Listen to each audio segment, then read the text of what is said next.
Hello my dear friends, welcome back to our YouTube channel the ज्ञानशाला।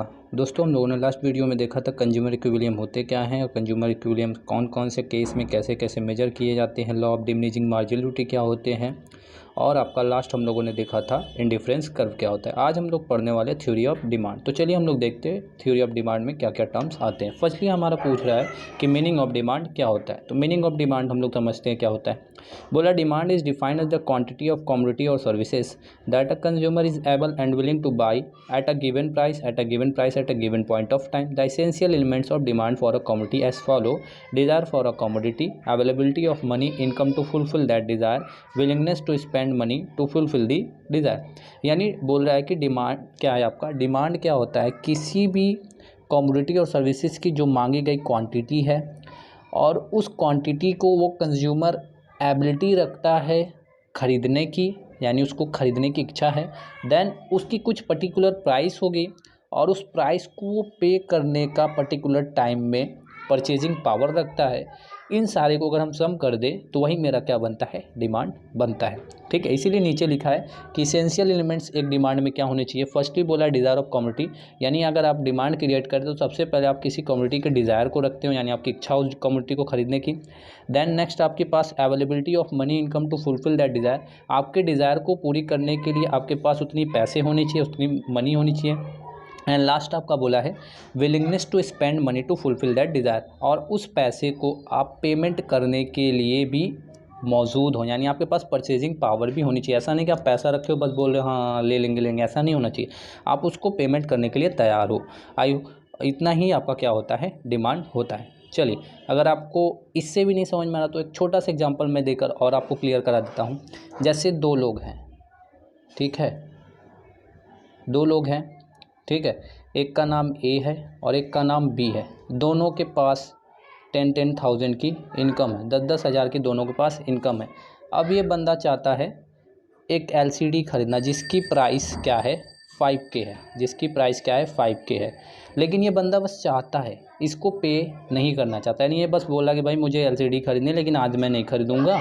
लेकिन ये B वाला क्या है कि इसके पास चाहता भी और ये पेमेंट करने के लिए भी तैयार। तो जो बी वाला बंदा काम कर रहा है, यानी जो एबिलिटी भी रखता है पेमेंट करने की और इसको डिज़ायर कम्युनिटी भी है, यानी आप उसकी इच्छा, खरीदने की इच्छा भी है और पेमेंट करने के लिए भी तैयार है, तो बी वाला ही कह सकते हैं कि वो डिमांड क्रिएट कर रहा है, ए वाला डिमांड क्रिएट नहीं कर रहा। समझ में आया डिमांड क्या होता है। डिमांड मतलब कि कोई भी कमोडिटी को आप परचेस करने के डिज़ायर को रखते हो और उस डिज़ायर को फुलफिल करने के लिए आपके पास पैसे हों, एंड देन लास्ट आप उस पैसे को पेमेंट करने की कैपेसिटी भी रखते हो। यही आपका क्या कहलाएगा, डिमांड कहलाएगा। आई होप आपको डिमांड क्लियर होंगे।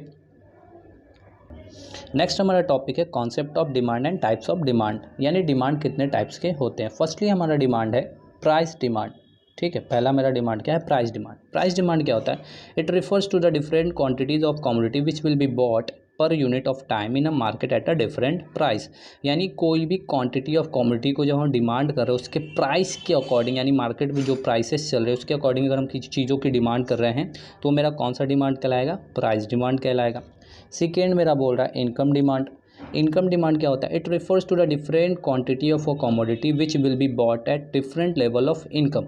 यानी किसी एक पर्टिकुलर टाइम में अगर आपको कोई भी कमोडिटी परचेस करनी है और वो कमोडिटी आपके इनकम के फैक्टर से डिसाइड हो, यानी किसी की इनकम ज़्यादा है तो वो लग्जरीज गुड को परचेस कर रहा है, किसी की इनकम कम है तो वो नेसेसरी गुड्स को पहले परचेस कर रहा है। तो ये जो डिमांड वो कर रहा है वो क्या कहलाएगा, इनकम डिमांड कराएगा, यानी आपकी इनकम फैक्टर आपके डिमांड को डिसाइड कर रही है। देन नेक्स्ट आपका आता है डिराइव्ड डिमांड। डिराइव्ड डिमांड क्या होता है, when the demand for a commodity depends on demand for its parent product or final product, it is known as derived demand.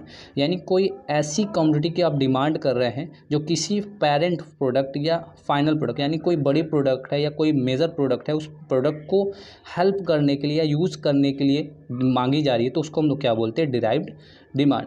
For example जैसे प्रिंटर का ले लो आप, प्रिंटर आपने ख़रीदा, उस प्रिंटर से आप अगर जेरोक्स करना चाहते हो तो आपको पेपर की डिमांड होगी, पेपर आप चाहेंगे कि भाई पेपर लगेगा तभी उस पर जेरोक्स हो जाएगा, तो ये आपकी क्या कहलाएगी, डिराइव्ड डिमांड। देन लास्ट हमारा क्या है, जॉइंट डिमांड।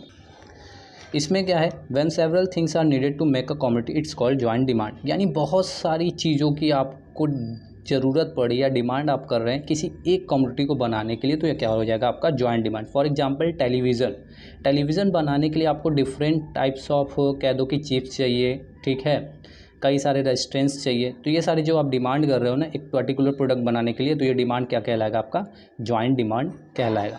आई होप आपको कॉन्सेप्ट ऑफ डिमांड पता लग गया होगा। अभी हम लोग चलते हैं अपने नेक्स्ट टॉपिक, जो हमारा नेक्स्ट टॉपिक है आपका मार्केट डिमांड क्या होता है और इंडिविजुअल डिमांड क्या होता है, उसको हम लोग पढ़ते हैं, फिर हम लोग आगे बढ़ेंगे। चलिए हम लोग अपने नेक्स्ट टॉपिक पर आ गए, individual demand and market demand. Individual demand क्या होता है? Individual demand for a commodity refers to the amount of it bought by a person or household at a different prices.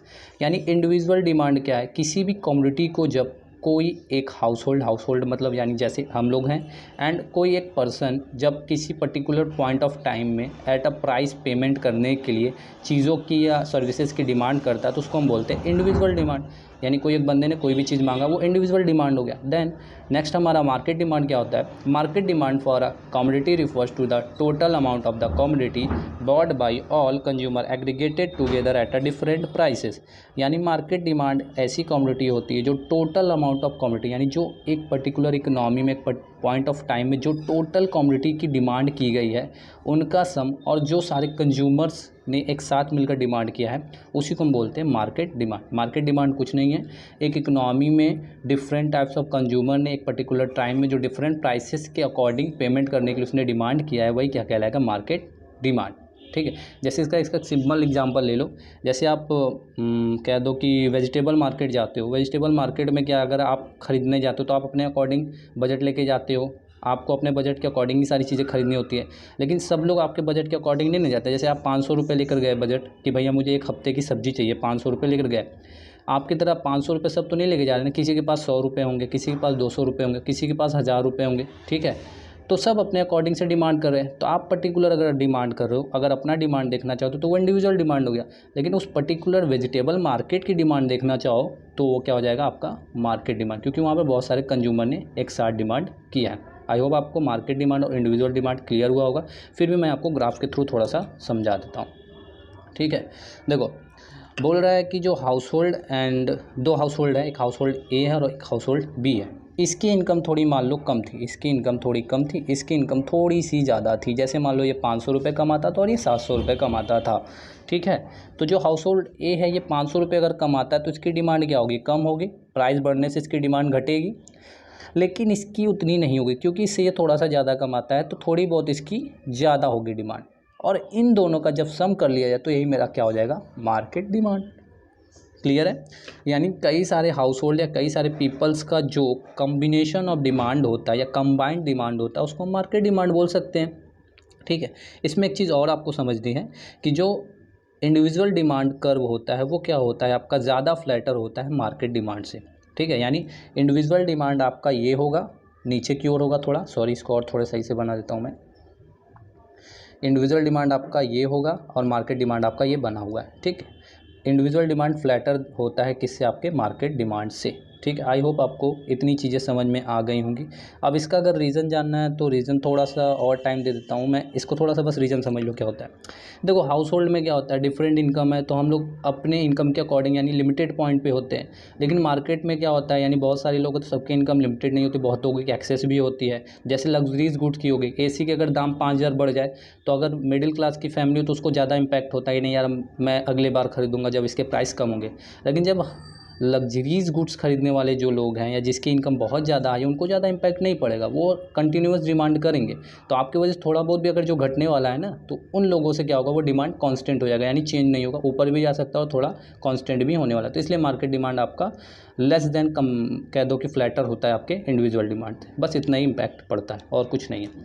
और आज का हम लोग लास्ट टॉपिक आज हम लोग पढ़ने वाले हैं, एक मिनट, लॉ ऑफ डिमांड बस पढ़ लेते हैं, इसके बाद हम लोग इस वीडियो को कंप्लीट करते हैं।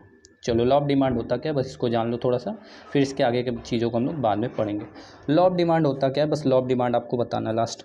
The law of demand states other thing remains the same, demand for a commodity decreases with increase in price and demand for a commodity increases with decrease in price. देखो बोल रहा है law of demand कुछ नहीं है, सारे factors अगर constant है तो जब किसी के कमोडिटी की प्राइस बढ़ने से मेरी डिमांड डिक्रीज़ हो रही है, एंड किसी की प्राइस इंक्रीज़ होने से किसी की डिमांड इंक्रीज़ होने से और उसकी प्राइस डिक्रीज़ हो रही है, तो ये मेरा क्या कहलाएगा, law of demand. Simple word में लॉ ऑफ डिमांड कुछ नहीं है। लॉ ऑफ डिमांड सारे अगर फैक्टर जो डिमांड के वो अगर कांस्टेंट है और प्राइस की वजह से जो भी चेंजेस हो रहे हैं, अगर प्राइस बढ़ने से आपके डिमांड घट रहे हैं और प्राइस घटने से आपके डिमांड बढ़ रहे हैं, तो यही आपका प्रिंसिपल क्या कहलाएगा, लॉ ऑफ डिमांड कहलाएगा।